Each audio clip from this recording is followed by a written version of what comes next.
a lot of the times women can mask successfully until they reach some sort of like peri-menopause or Mhm. menopause. And when that shifts, it affects neurodivergent women, especially so much more intensely that it just becomes absolutely impossible to continue on.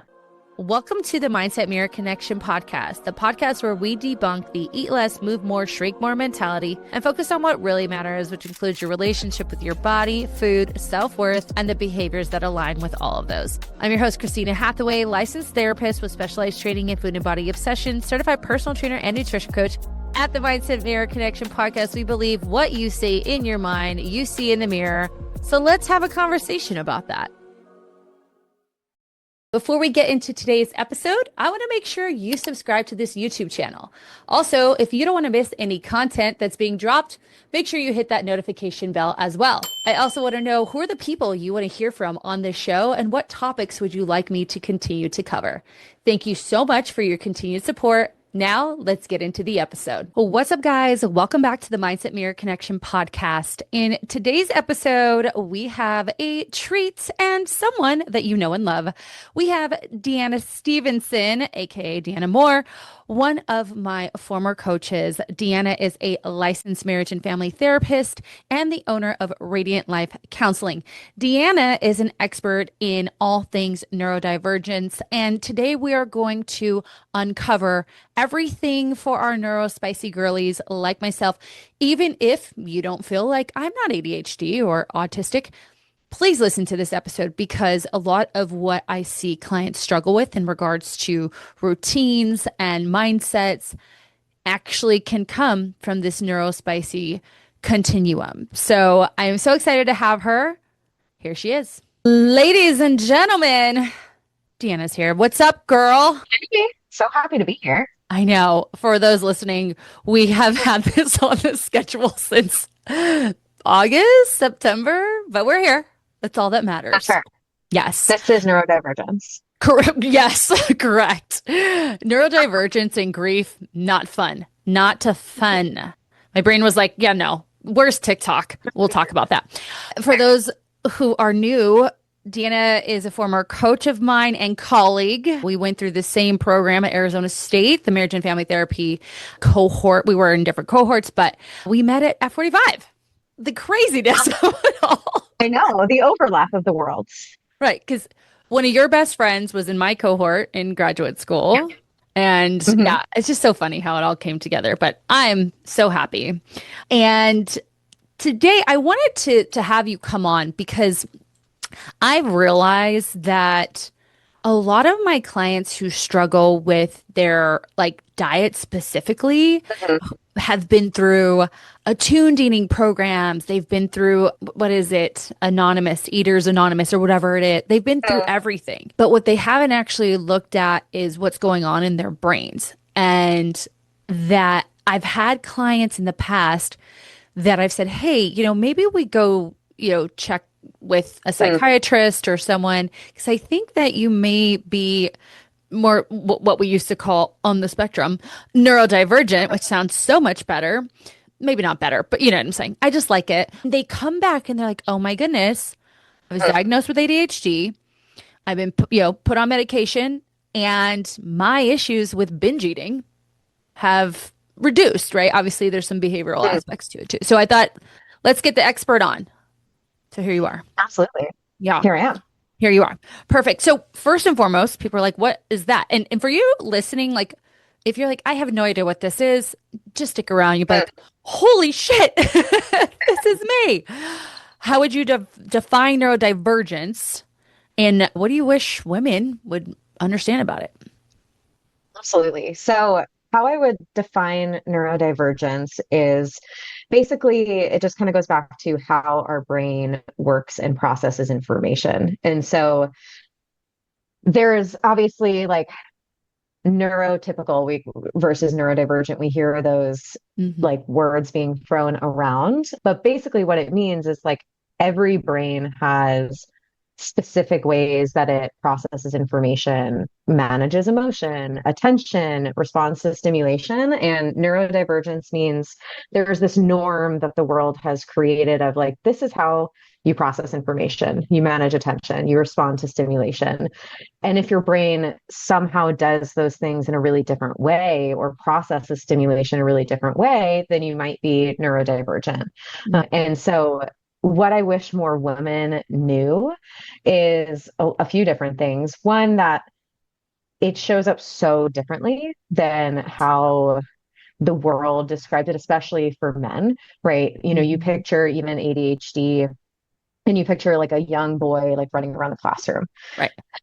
Exactly, just like hyperactive, but how it shows up for women is day and night, different than how it Mm. shows up for men. And just that if you struggle with executive function, it doesn't mean that something's wrong with you, right? It doesn't mean that Right. you're lazy or lack discipline. It's really just kind of like you were saying, it's an opportunity to understand that how your brain works is different. And if you're just trying to like adapt Mhm. strategies in a way that works for like neurotypical people, we Mhm. often are just left feeling deflated and disappointed. And we just need to figure out what works specifically for you and how Oh, your brain works. I'm so glad you said that. Like it feels, I lived a lot of my life like I'm just not Mhm, smart. I'm not smart enough. mhm, I would be very negative with myself because I would see, like, mhm, my best friend is neurotypical. She is type A. She's very, like, not type A. She's actually very interesting, but the way that she executes on things is so different than me. And I, even being in like advanced classes, like honors classes, I would just feel so like an outcast mhm, because even today, it happens to me today. I'm in this business group where the women are so brilliant and I'll start speaking and I love talking and mhm. it's something that I do for a living, but there'll be times where I just can't recall words or like I just for it's just So so true. yeah, my brain is like Mhm, abort mission and I get so down on myself mhm, because of it. Now I understand it more, but mhm. I love that how you explained it, that it is so day and night because when we talk about ADHD, for example, women think that's not me. Like I saw my Oh my brother, right? And God. doctors still, I have a woman that I'm trying desperately to Mhm. get in front of the right person, and their doctor's like, no, you don't have that. So frustrating. It's so frustrating. And then, like you said, it really does affect your self-esteem, right? I think like, Absolutely. yeah, let's elaborate on that because I think we try to, like you said, fit ourselves in this box and we don't belong there. Well, I think it reminds me, even as you were talking, just of the concept of like rejection sensitivity dysphoria, right? That a lot of neurodivergent people and women especially Hmm. have, where we we go through life, one, not a lot of times not knowing these things are happening, right? Just feeling like, okay, something's different about me. Something I process this information differently. Everyone else is able to get this done or just come up with these answers right away. So we feel these like subtle moments of being othered, like, or rejected, right? Like, just try harder, just like get the planner that'll change your life. Right. Hi, That's I funny. have the graveyard. But just this experience of moments feeling like, okay, I didn't quite measure up, or I Hmm. didn't do it in the way that other people did. And we develop this fear of being rejected or criticized, which I think Hmm. then makes us develop really the compensatory behaviors, right? Like Yes. that's where the perfection comes in, the like self-doubt, the I should just be able to do that. Why can't I do that? And we work really hard to try not to get found out by Hmm. others that we have these things going on, but inside that part of us that like just really could benefit from learning what actually works and Right. how what we actually need just gets like shoved in the Hmm. closet and in the corner instead of like, hey, like, let me help you. What do you need from me? Wow. That, God, I love this conversation. I feel so validated. Well, Would you say that that's why a lot of us feel imposter syndrome? Because we're like oh, trying to be this thing and presenting as it, but then mhm. it's not who we are because we're trying to go with the grain, keep the status quo, but that's not who we are. And while we show up perfectly and in Mhm. alignment and we've got it all figured out, we still feel like imposters. Is there any Absolutely. correlation? Totally. And I feel like being a late diagnosed woman and owning my own business, like I feel that all the time. Mhm. And I every time I think about it, I think about my taxes. Don't get me started. My But friend that I'm it's like, talking to you about, she's an accountant. I'll hook you up with her. oh, thank God. But it's like math is really hard for me. Keeping books is so hard for me, but I try so hard to not make mistakes or to act like I know what I'm doing. But when I do make mistakes, right? Because my brain is organized chaos. And I feel so much like I still have to work through shame when it comes up of like, I've been doing this wrong the whole time and I had no idea and I should just know that when it's like, okay, I've really had to like have more self-compassion Yeah. and say, yeah, like my brain's a brain that doesn't always read the fine print and skips things and it's really good. It's a lot of things, but I think I'm going to be stressed out every tax season and it's going to be okay. Hmm. Yes, yes, and more yes. It's just funny. Things like I signed up for this thing called Alignment. It's a networking Mhm, site. And I just was like, yeah, I'll just sign up for the membership. And mhm.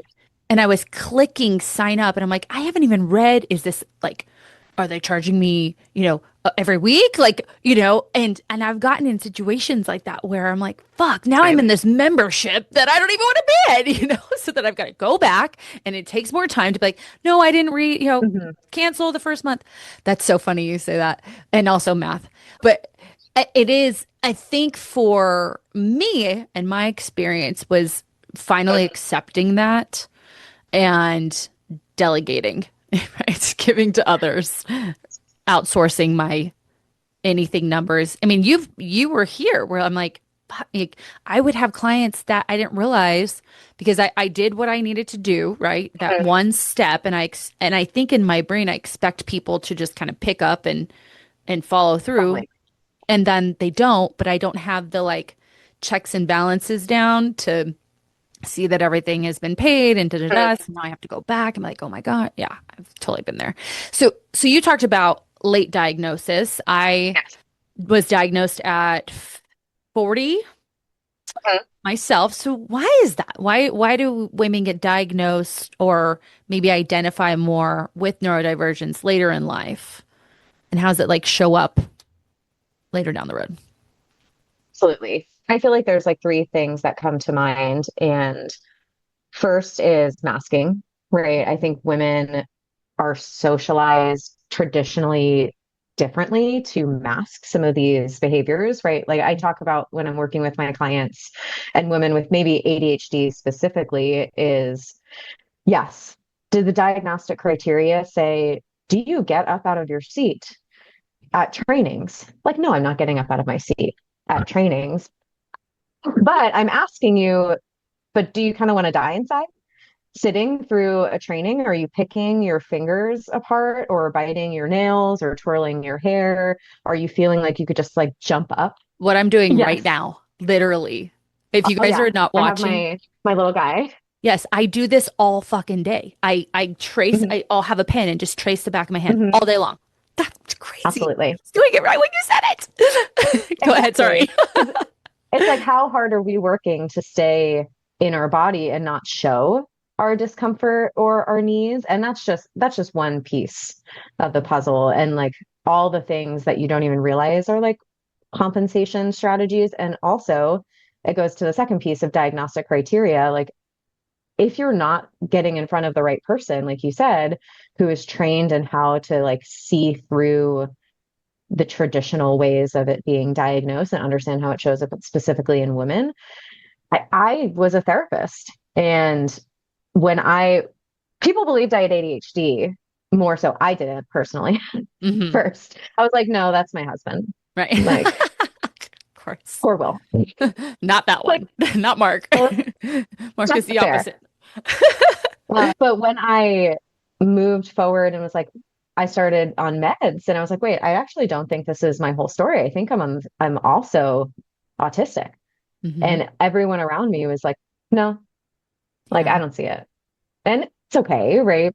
Hmm. But also it shows how hard I was masking and working Right. so hard that other people didn't even know the ways that I was struggling inside. But I think the third thing really too is like hormonal shifts. Hmm. A lot of the times women can mask successfully until they reach some sort of like peri-menopause or Hmm. menopause. And when that shifts, it affects neurodivergent women, especially so much more intensely that it just becomes absolutely impossible to continue on. Are you tired of wasting your money on diet and exercise program that leave you feeling pretty much the same? You're spinning your wheels, but the food noise is still there, the body dysmorphia, the overtraining and not seeing results, the emotional eating, it's all still there. But you don't think you have an option because they're pretty much all the same.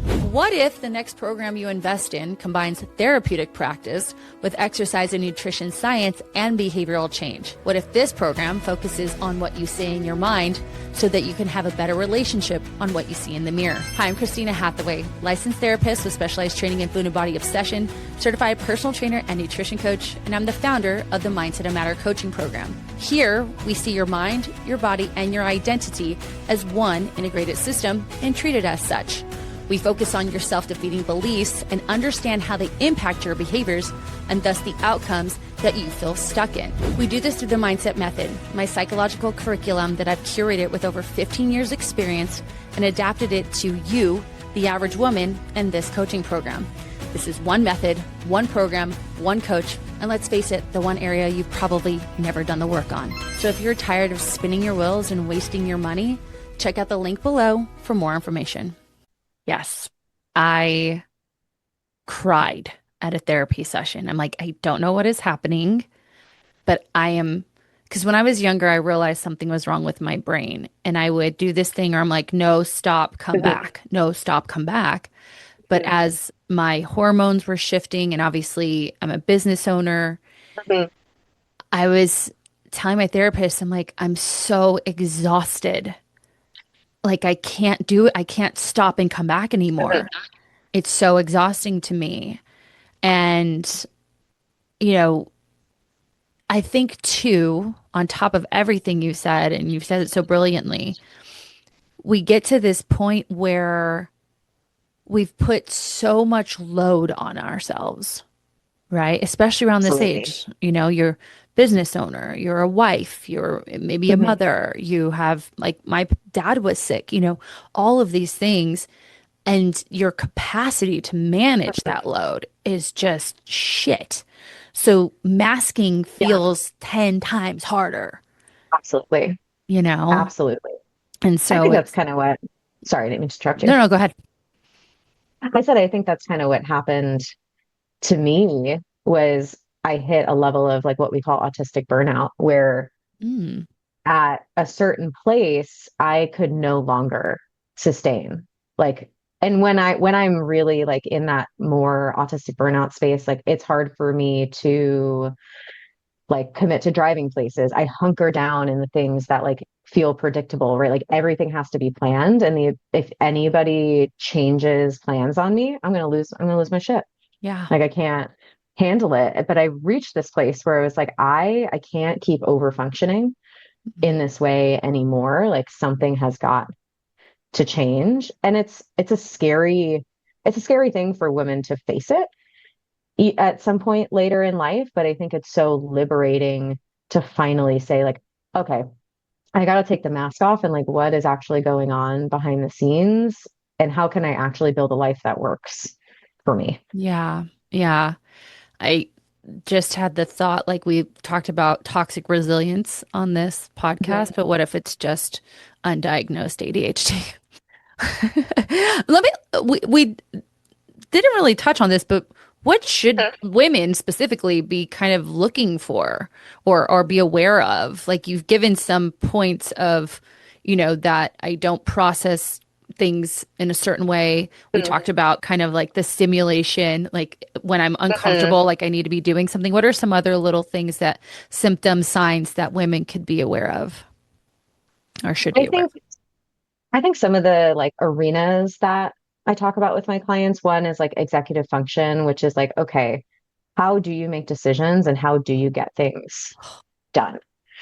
Right. And so I sometimes didn't realize that I did things weird until I would sit down with my spreadsheet that I made probably the night before, of? Hmm. um, Hmm. with someone else like, why didn't you just do it this way? Which was so much more A to B, B to C. And I realized that like how like I'm organized chaos. Hmm. Or a lot of the ways that we make decisions or follow through on tasks or organize our days are just different. It's not as Hmm. streamlined. We might procrastinate, or we might, if we're not procrastinating, then you are working really, really hard to get it done as soon as possible. Yes. And so it's a lot of either side of the coin. I'm never late. I'm always 30 minutes early Hmm. because I'm scared of Gotcha. being late. I hate being late. Um, like But being I end late. up being like 10 minutes late these days. So who That's fair. knows? That's growth, honestly, Thank when you you. can allow yourself to be late. Yay. The idea of decision making, I think of Hmm. clients, they struggle and they will overeducate themselves Yes. as a way The to, freeze. yes, that analysis paralysis. And Hmm. they have in their brain, they think it's so many options Hmm. and it's too overwhelming, you know? And so that happens. And another thing you said is kind of that chaos where I have a specific client, the one that I'm trying to get in front of the right Hmm. doctor. She is in a she's a educator and she puts off doing like Hmm. midterms, things like that, until there's this fire drill moment. Yes. The pressure, the deadline. Yes. And she will get it done. But the interesting thing is, once we dug underneath that, it's like, well, Hmm. I'm so afraid to fail at Hmm. giving the feedback, whatever it is, that if it's not done correctly, it's because I didn't have enough time, not Mm. because I, Hmm. but I get that part of it, but also the way that she completes things is really, like you said, pressure, deadline, fire drill-esque. Like, And then also, if we have the interesting thing though with her is if we have a plan, there's also this thought I have all this time to complete that plan. So, yes. right. And I had this conversation with two people this week where it's like, I know in your brain you have 3 workouts and you have 7 days. Hmm. And you create this kind of false confidence that at the end of my Time. week, yeah, yeah, right, at the end of my week when I'm exhausted, so I want to talk about the play of Hmm. just emotional and nervous system exhaustion, I'm gonna somehow complete these workouts and they know Hmm. they don't get done, you know? S- Absolutely. So how I want to talk specifically about food and exercise, but once we get to that emotionally exhausted place, which for me, interestingly, I have a large capacity until I get there, but once I get there, it's like off the That cliff. is real. Yeah. Hmm. Let's talk about that. Well, I think that reminds me a lot of interoception, which is something that neurodivergent people struggle with. It's the ability, we're usually all or nothing thinkers. We're Mhm. like diving in when we have the dopamine, we're going to do everything to change our life right now, Hmm. like at this moment. Yep. And we have a hard time discerning our body's cues, whether that's hunger or stress and exhaustion. Like there's kind of like a disconnect at times Is with that in our urination a bodies. part of that? Is that why I always have to pee? Yes. Okay. Yes, a hundred It's like percent. Like I'm a fire drill peer. 100%, right? Like it's usually not until it smacked us in the face Yes. do we get the cues to adjust. And now I'm going to be neurodivergent and say, I forgot the initial question. Mhm. Exhaustion. Yes. Hey, that's what we're here for. Exhaustion. Absolutely. How does that, Yes. where's the role of exhaustion? Because, like I was saying, I have a large capacity, but then I fall off, whereas some people have a shorter capacity. Mhm. Like, obviously, it's all individualized, but I notice that, I will push and push and push and push in this way that most people don't. But then the Mhm. same amount of push is the same amount of like the nothing part of the all or nothing thinking, I guess. Absolutely. And I think that is a lot of us are driven of like, I don't know how long I'm going to have this energy Mm-hmm. for. So I must just keep going. But I think the growth comes from learning on a macro scale, like, okay, what are some of the things that typically put me in a state of exhaustion Yep. and nothingness? And what are some of the things that like keep me going? It's kind of like spoon theory, if you've heard Mm-hmm. Yep. of that, I just did which a reel also on that. reminded, there you go. It also reminded me of the old forum that you used to have. It was just like something days, Mm-hmm. um, Mm-hmm. where, I love it. right? But I think we don't always realize in the moment, and that's just kind of how our brains work. But we're really good at mapping patterns. Mm-hmm. And so understanding like the patterns of, okay, hey, for me, I've had this many clients this week. Also, it's a different week with XYZ. Chances are I'm going to feel exhausted, but I don't feel it right now. I've got energy, but what do I need to plan to reset at the end of the week? I love it. Our group coaching call, we talked about Mhm. life load versus nervous system capacity. I love And that.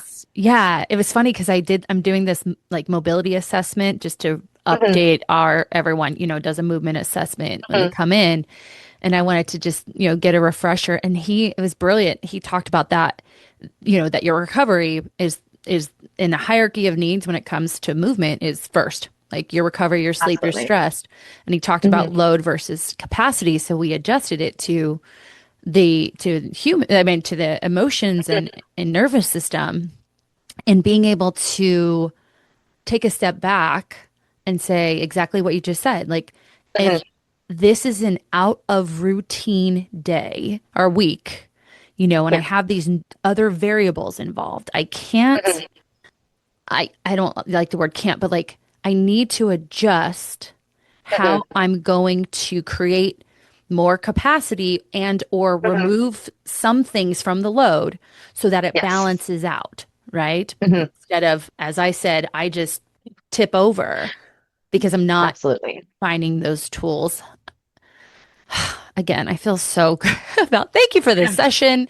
I want to Absolutely. make sure. Okay, I want to pause that because we'll come back to kind of how to create Absolutely. more of that. But as I'd mentioned, a lot of our clients, I see this neurodivergent intersection with food struggles, Mhm. right? And binge and restrict cycles, or even cycles Yeah. of nothing, the all or nothing. And it's Mhm. paralyzing. The all or nothing is paralyzing Mhm. until something happens and we get back into the all. Let's open that up. Why, what is that about, and what is your experience with clients that struggle with that? Totally. I think so many of my neurodivergent clients, even on the therapy front, I tend to see like more 30s, 40s, 50s Hmm. now, but what a lot of them share in their history is some sort of like disordered eating Mm, patterns or challenges with eating. So I think it's so integrated hmm. into the neurodivergence, and it can be a few things based on what's going on, right? Like ADHD, I think a lot about like the dopamine seeking, the sensation seeking, the understimulation, right? Like if I'm not engaged enough or getting that dopamine, I'm searching for it in sugar or, Hmm. reaching for something to regulate and get that dopamine hit. I see a lot with my autistic or AuDHD, like rules around food, right? That look and are really largely like disordered patterns. I can even say that in my history too, right? Like if I really looked back at times where I was in disordered eating times, really, I was in autistic burnout. And Mm. what I needed was something to control. Right. I needed predictability. I needed to control something in my life, and food is a thing Right. that you have control over. And so I think it's just like the regulation piece of it, the rules and predictability, like is so ingrained in our relationship with food and exercise, Right. honestly. Mm-hmm. And it helps, I think it helps just guide an ability to understand it at a deeper level. Yeah. Wow. I want to come back to what you said about dopamine, right? And Hmm. dopamine seeking and that the food allows for you, to receive that. But then also that you had mentioned the person will have a disordered relationship with food. Hmm. And what came to mind was also we can kind of get this double punch of dopamine where, and sometimes guys too, like some people might feel a dopamine rush from with like restricting food, at least in my Absolutely. experience. Because Hmm. if we're restricting food, we're losing weight. If we're losing weight, if we go back to masking, Hmm. right? We're now status quo. We're now maybe even better Again. than, right? And we Hmm. get praise from people and it kind of fills that normalcy cup. I don't know what you would call it as well. I'm thinking about, so interestingly, I have two clients that are younger who both are, one has been through treatment. The other, I just actually referred her, or she's going to go higher level of care. Hmm. I would say AUD, AuDHD. Am I saying that right? Yeah. Both of them. Hmm. And the rigidity through food has created Yeah. for at least one of them anorexia. Hmm. And treatment for that particular gal had nothing to do with her autism. It's such a missing piece, Hmm. right? Like there's not in any realm, I think, of mental health treatment, addiction, eating disorders, like there's so much neurodivergence wrapped Hmm. inside of it, but the treatment is so streamlined. Like this is how you Neurotypical. do it. And Hmm. we're often labeled as very resistant because we are so rigid. We're linear thinkers and we have like the sensory component of eating Right. disorder recovery for autistic people specifically, and the social components, right? Like group therapy, you know, Oh, yeah. I didn't think about social, that. like so many Yeah. pieces My girl would where it's rather just not stay there. home. I would also rather just Yeah. stay home. We talk about preference. Like her preference is staying home. I'm trying to get her to Oh, see it as a preference rather than like, mhm. forever. So, but no, it's so, I didn't even think about group therapy. That's crazy. I mean, everything is group when you go to treatment. Like you're living in a group, Exactly. everything is Hmm. exposed in the group, whereas you like your routine and Hmm. learning that has been a game changer for me as a clinician because even though I've worked with youth and young Hmm. adults, this was not, my specialty was in trauma, and food and body obsession, but nowhere along the way in my training did I understand this. It was never Absolutely. mentioned. It was never mentioned. It wasn't until my client started working with a younger girl. Her name is Livia Sarah, who is autistic and ADHD and had an eating disorder. And she started writing about it. Hmm. And now she coaches clients through it, and it's brilliant. It's brilliant. That's amazing. Yeah, but it's nowhere even close to where it should be for treatment. But coming back to our ladies, right? And Mhm. one other thing, when I was recapping what you said, my brain went glitch, and now it's back. It's funny because you said, we get very rigid. And and I've said this on this podcast. I say, give me a calorie deficit. I'm going to fucking follow it. I'm going to follow it to a T. Like, That I'm not the rules. person who struggles with that. Like, I'll get Hmm. so, like, like tunnel vision Oh yeah. with something. And then other Hmm. things, I'm like, no, but things like calorie deficits, food, exercise, like I allow myself more flexibility, but getting locked in with it. Hmm. And I always thought it was just like a superpower. I mean, and It that's was what like disordered eating. shows disordered eating, Yeah. but it's also how we maintain attention, right? And that's just a big part of awareness of ourselves to say that like it's so confused that ADHD, like people with ADHD are just in the clouds all the time and easily distracted. Yes, that's true, but Hmm. we're of selective attention. When there's a structure and we're engaged in it and we're interested in it, then I think the hyper focus and the rigidity comes in. And for me, right, like the autistic piece is like I need to follow rules. And I actually struggle to know when can I be ambiguous? Like when can I go outside of this? And what that looks like to people a lot of the times is I don't offer any flexibility Hmm. because I'm just like, okay, you told me to do this, but what if this happens?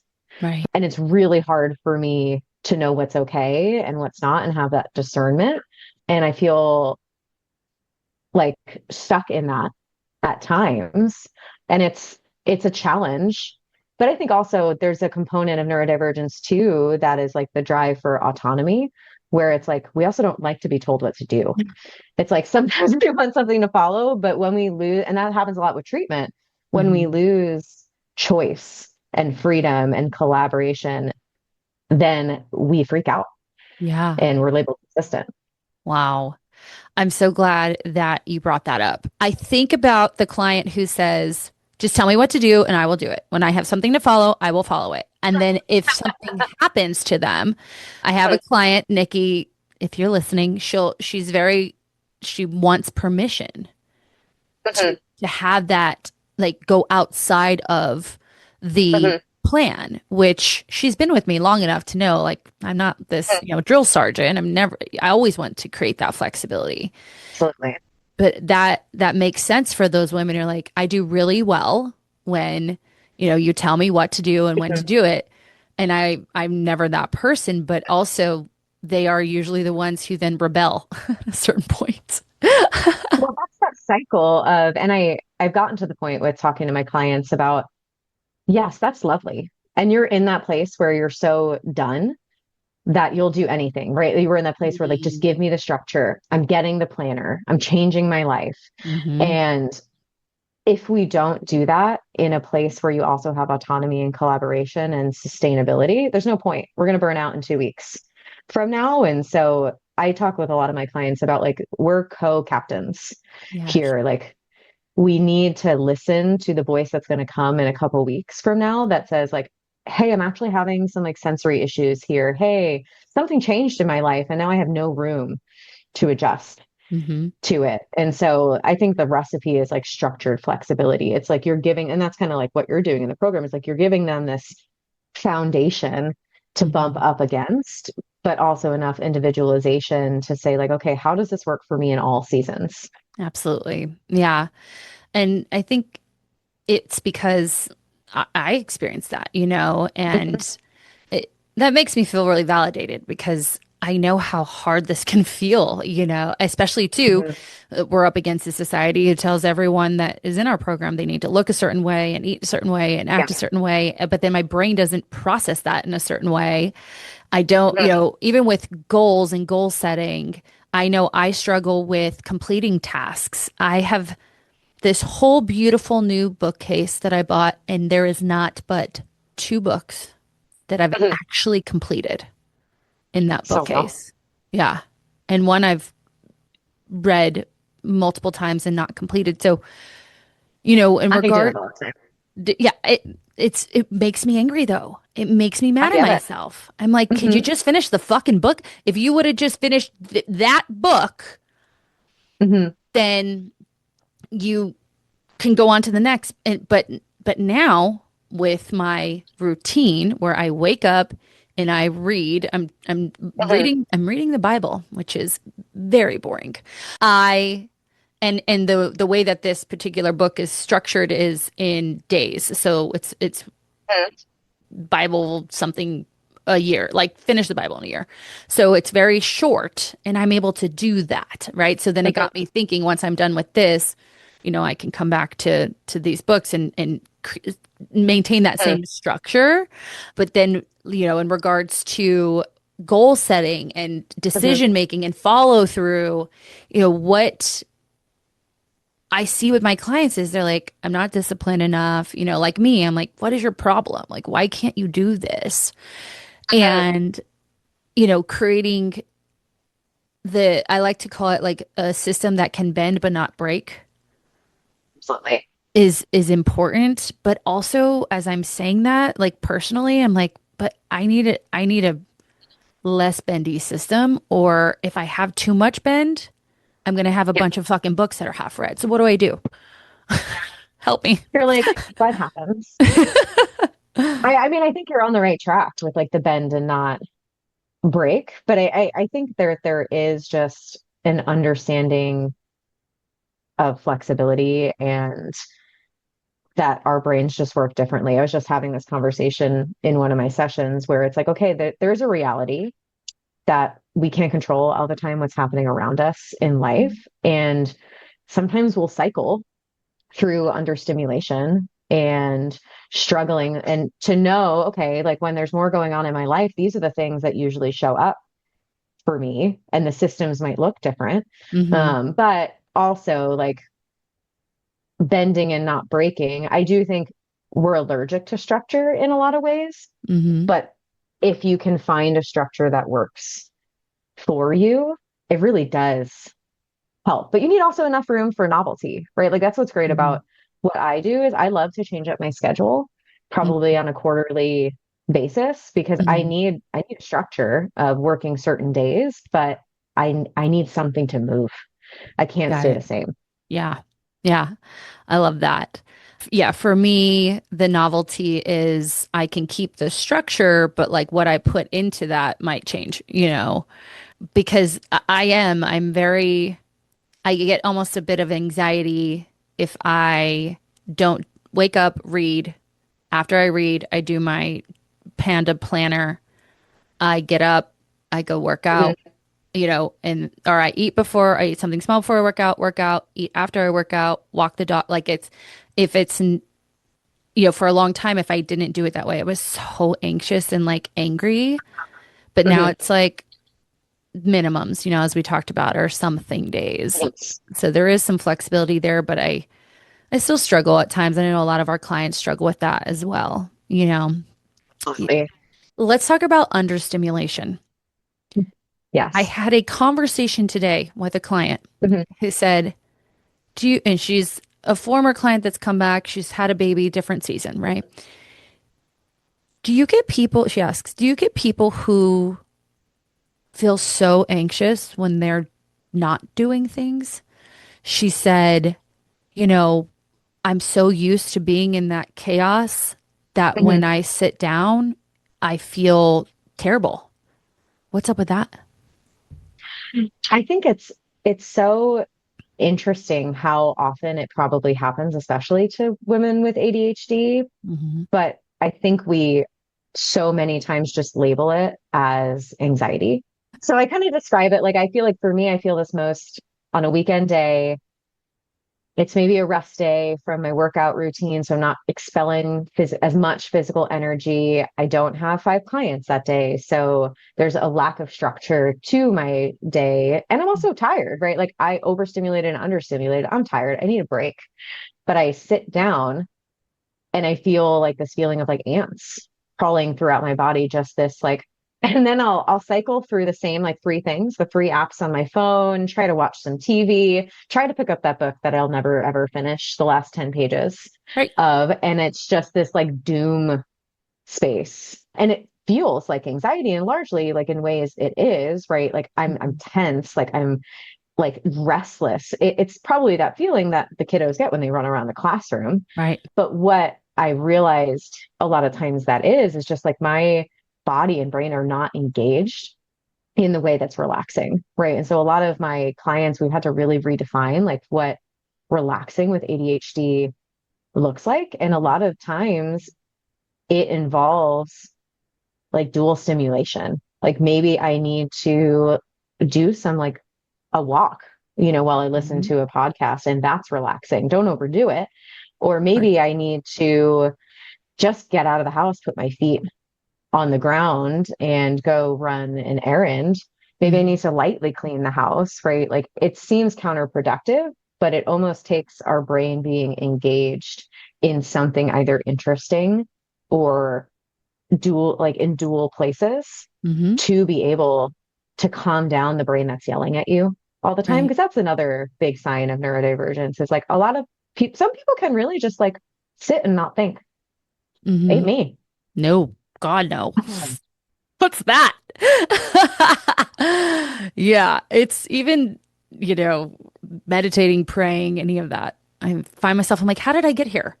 I was talking, sometimes I talk to my dad, and I'm like, Hmm. how did that, how was I talking to my dad? And now I'm thinking about Blake Lively and Justin Baldoni. Like, what is going on here? This happened yesterday. Yes. I was like, Hmm. what is, Hmm.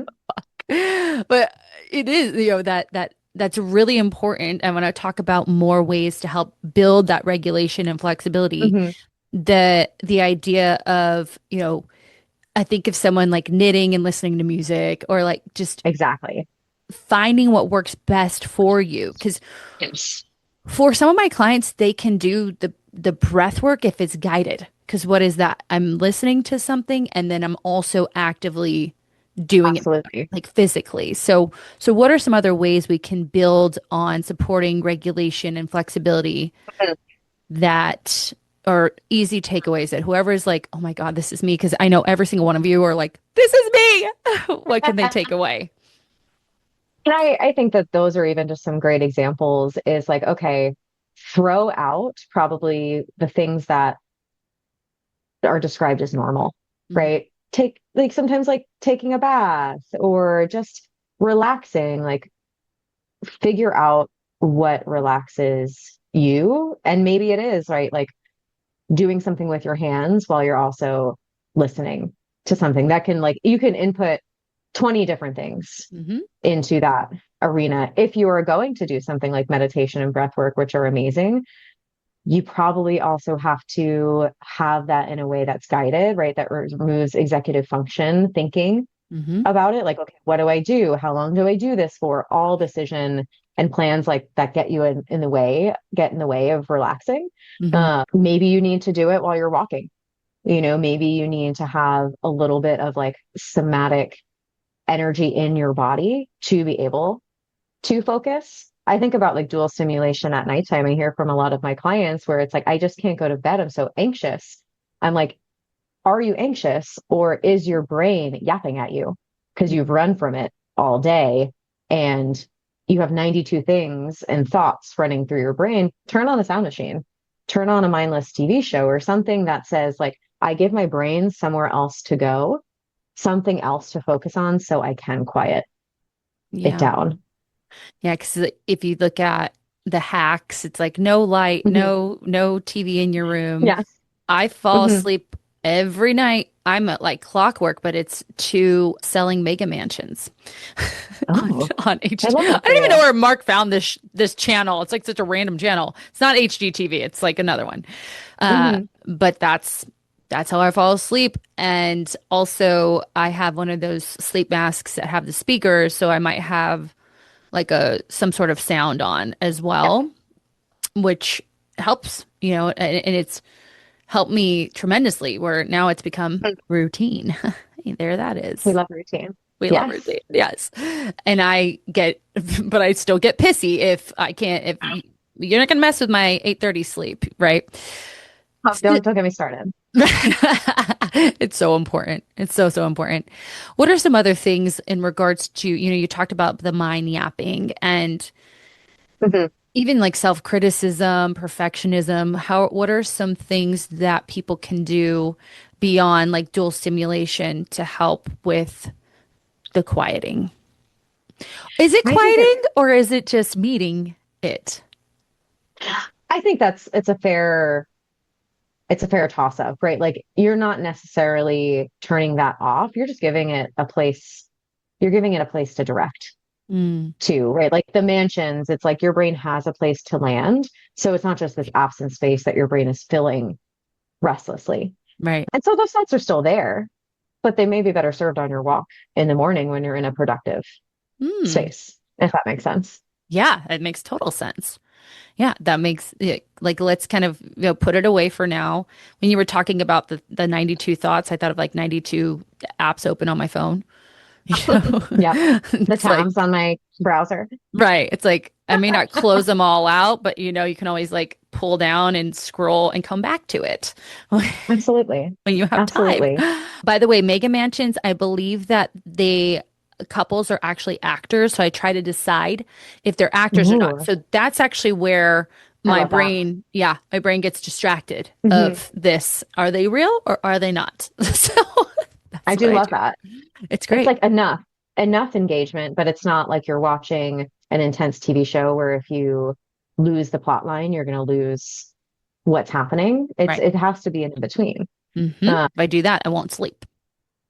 Absolutely. Then our brain is on.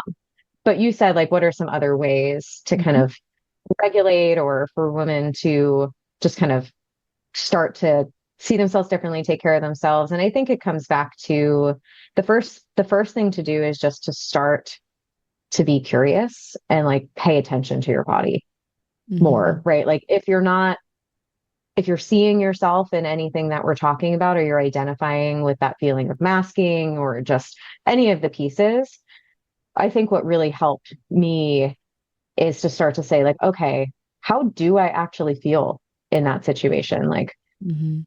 Like, how is my brain processing this? How do I get from A to B here? When I do it this way, how does my brain feel? Like I really just Mhm. started to kind of slow down some of the things I was doing naturally and be curious about like, is there a different way for me to do this that isn't just trying to fit myself in a box that I think is going to be good, that society tells me is good? And can I build, don't be afraid to build your own box. Like I do a System. lot of things very differently, I would say, than other people might do them stereotypically, Mhm. but it works for me and it's helped me build a more sustainable like nervous system. Yeah. Think about how I do math. I do it in a way that's so different than other people. Mhm. I think Yeah, they're now teaching it to kids. So I am a genius. But absolutely. Trendsetter, ASU thank you. number one for innovation. Whoop, whoop. Go Devils. I love it. Last thing I want to ask, because I want to be conscious of your time, is where should, if someone is listening and they're like, this Mhm, is me, I've talked to someone about this, where do we mhm. go with that? Absolutely. So I think there's tons of options, right? Like, and kind of tiers of support. First might be just like do some research, Mhm. find some articles written by like neurodivergent women, find a space that is talking about some of these things specifically for women who are high maskers or late diagnosed. Like the resources aren't abundant, but there's so much that is more accessible now. Mhm. But if you're really curious about getting help from there, right? Like I think you can talk to a therapist, you can seek out a psychiatrist, or Don't I talk think it to your is just family really, medical doctor. no, I think that's like, it's really important who you put yourself in front of and why I say, like, do your research Mhm. first, because ultimately there's this fine line between professionals are there to be able to give you the guidelines of these criteria and support you. And also, like, no one knows your brain Mhm. like you do. And sometimes just don't even know the language of what we're doing and why we're doing it. So look for the language so that you can advocate for yourself in the best way. And then put yourself in front of people who are actively doing this as a part of their work, Mhm. because there's so, like, my caseload is full of so many people who have been hurt by professionals who have misdiagnosed them, who have pathologized some of these behaviors that could very well be understood completely differently. Yeah, I love it. Well, with that said, where can people find you? Because I know even in your socials, you Mhm. provide information. Where could they find you on the webs? You can find me on my website, radiantlifecounselingaz.com, or we're also on Instagram and we do kind of post some regular neurodivergence content. And so check out some of those pieces too if you're resonating with some of what we're talking about. But yeah, it's me and my partner Melissa, Hmm. who is an ADHD queen as well. So this is just a huge part of the work that we do is to be able to provide a neural affirming space. If I see Melissa, is that a go against our what No, is what she's is it called? independently licensed now. Perfect. Yeah. No, she's wonderful. Yeah. Awesome. Well, thank you. I mean, again, just so validating, not just for me. I mean, I can think of majority of my clients who will listen Mhm. to this and get so much from it, and you're just so knowledgeable. I love it. And Thank you. you could just see how much you care about this, obviously from your Mhm. own journey, but your passion comes through, and I Mhm. love it. I'm so proud of you. So Thank makes me you. emotional. Before I start crying, because I do it at least once a month on this podcast, if you guys honestly think about this, and I know I say this often at the end of our pod, like your mom groups, your friend groups, like y'all, you know that this is going to help someone, and sharing this Mhm. podcast is huge for us as well. So if you can share this with someone who you think that would benefit from this, I think a lot of women will. If you haven't already, make sure to give us a follow, subscribe to our YouTube channel. Don't forget, we have our live streams happening on YouTube. So check out the schedule on my page. And then if you are interested in our work, either myself or Deanna, you will find links to us in the show notes below. And then I'm going to let you be on your way, reminding you that what you say in your mind, you see in the mirror. Bye.